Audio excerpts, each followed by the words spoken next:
Bonjour, c'est Inès Sartal. Je vais vous parler de la pleine lune du 27 avril dans le signe du Scorpion. C'est une super lune, ce qui signifie qu'elle est très proche de la Terre, plus grosse, on la voit mieux, plus puissante et plus belle aussi. Donc c'est une pleine lune intense, surtout grâce à laquelle on va pouvoir se transformer en profondeur. Une pleine lune met toujours en lumière les choses cachées et celle-ci illumine les recoins les plus sombres de notre psychisme.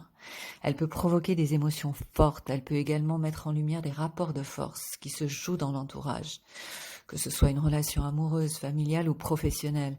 Donc il va falloir puiser à l'intérieur, aller chercher la force qui va nous permettre de nous imposer sereinement, tout simplement parce que nous avons confiance en nous. Cette lune, à 7 degrés du Scorpion, est opposée à un stellium, un amas de planètes en taureau, composé du Soleil, Vénus, Mercure et Uranus.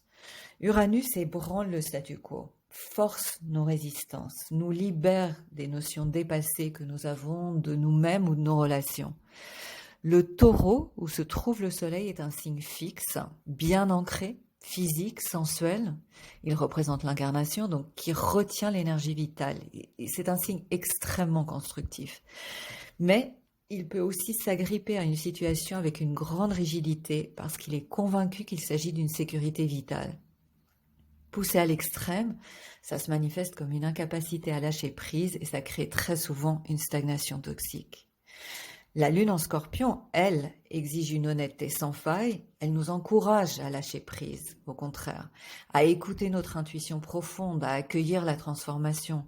Donc posons-nous les bonnes questions. Est-ce qu'on fait encore trop d'efforts pour nous adapter aux attentes des autres, par exemple ? Parce qu'Uranus n'aime pas les compromis, encore moins les sacrifices. Donc est-ce qu'on est obligé de rester dans une relation qui ne tient plus la route ? Parce que là, il est très probable que nous fassions une rencontre très passionnelle qui va tout remettre en question. Donc pour couronner le tout, le carré à Saturne nous oblige à être lucide, à prendre des mesures drastiques.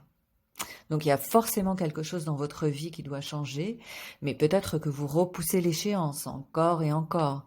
Il peut s'agir d'un poste de travail dont on a fait le tour, d'une relation nécrosée qu'on tolère depuis trop longtemps. Cette pleine lune pourrait provoquer l'étincelle qui allume la mèche. Quant au trigone de Mars, qui vient tout juste d'entrer dans le signe du Cancer, trigone à la lune en Scorpion, il nous encourage à creuser les blessures encore ouvertes, celles qui nous empêchent d'avancer, à canaliser l'accumulation de colère, de frustration, à entrer en contact avec notre force émotionnelle et psychique. Le maître de cette pleine lune, Pluton, commence sa course rétrograde ce même jour, donc ça tombe à pic. Ça va nous permettre d'éliminer les résidus énergétiques toxiques les plus enfouis, ceux qui nous gâchent la vie afin de pouvoir renouveler notre esprit et nous rendre plus forts. C'est vraiment le moment de nous délester des poids qui nous empêchent d'évoluer.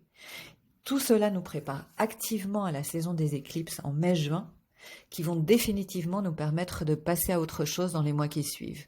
Et d'ici à la fin de l'année, tout aura changé. Alors rendez-vous sur Wengo pour faire votre petit bilan de pleine lune qui risque de réserver plein de surprises.